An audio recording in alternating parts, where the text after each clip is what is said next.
అనయా ఈ తొక్కలో మీటింగ్లు ఏంటో నాకు అర్థం కావట్లేదు. 10 మంది ఉన్నారు, అందరిని లేపేస్తే ఇంటికి వెళ్ళిపోవచ్చు.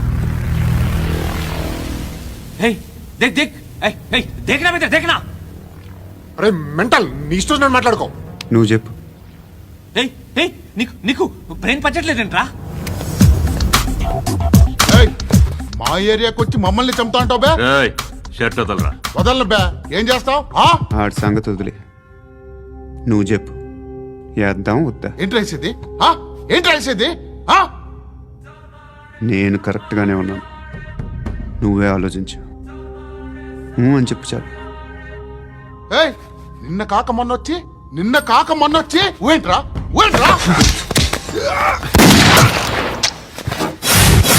ఎప్పుడు వచ్చావును కాదన్నయ్య, బుల్లెట్ దిగిందా లేదా?